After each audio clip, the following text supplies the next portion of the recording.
Today's exercise is bird dog, which is kind of a classic physical therapist exercise that they use. So it involves coming onto your hands and knees and reaching out your opposite arm and leg from each other.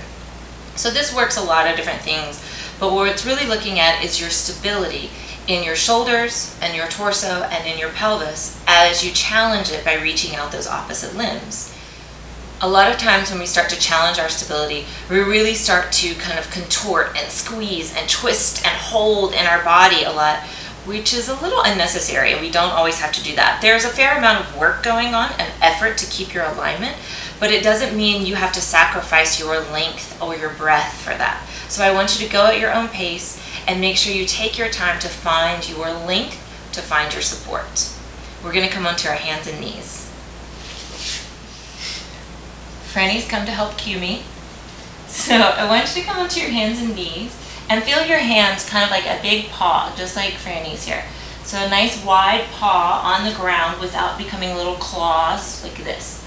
If you need to, come onto your forearms. And of course, if you need to, use some knee padding. So if your wrists or knees are sensitive, use padding, or if your wrists are sensitive, just come to your forearms and play with this.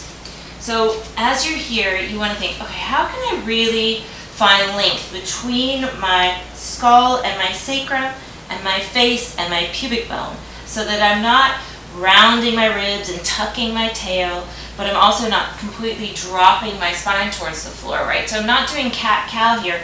I'm finding something that's a happy medium. I want to make sure my head's not hanging low, but is nice and light. I always imagine mine's like a hot air balloon. My ribs are really lifted, which is going to get a little of my shoulder into oblique action going. And my pelvis is just propped on these columns of my thigh bones as I push my shins into the mat. Make sure that the shoulders are broad and not winging off the back, but really connected onto the ribs. And what we're going to be doing is reaching one leg back, one arm forward. Then I'm going to have you test the waters by lifting a leg up, see what happens. We're going to lift the other arm up. And then we're just going to bring it in. So we're going to do that 3 times on each side. So take a breath in. As you exhale, sense the length between your head and your tail. Start to keep that sense of length completely stable as you reach the right leg out. Really elongating from the leg. I'm not rotating my pelvis. Then you're going to reach the left arm out. Then we're going to lift the right leg up. Again, without rotating, without twisting, without shortening.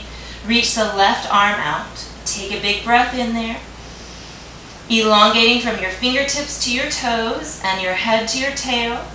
And then bring that in. Reaching the left leg back. Reaching the right arm out. Lifting the left leg up. Lifting the right arm out. Drawing the waist in. And then bringing that in. Reaching the right leg back again. Left arm reaches out. Pressing a little bit into my right hand and left shin to help me stay propped long through my head and tail. Right leg lifts.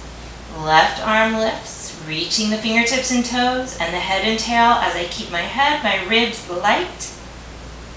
And then bringing that in. Reaching the left leg back. Keeping my shoulder blades stable in my ribs so I get this serratus into oblique connection here. Reach the right arm out. Lift the left leg up. Lift the right arm up. Breathing there. Bringing it in. Reaching the right leg back. Reaching the left arm out. Lift the right leg up. Lift the left arm out. Your bonus here is to see if you can hold and see if you could lower and lift your right leg for 5, 4, 3, 2, 1. Bring the limbs in. Find your center. Reach your left leg back. Keeping that left shoulder blade to rib connection. Reach your right arm out. Lift your left leg up. Lift your right arm up. For your bonus, see if you can lift and lower that back leg for 5, 4, 3, 2, 1. Bring it all the way in and relax. Great work. That one sneaks up on you. After a while, you're like, how do I keep all those moving parts organized, right? So when you start to go into that little part of your nervous system or your brain that starts to be like, okay, how am I going to keep all this working? Just take a minute, breathe. Maybe you just keep the limbs on the ground as you find that, and then lift up when you're ready, right? The whole point is start to explore how you can start to use your alignment and this lengthening, right, to find your support.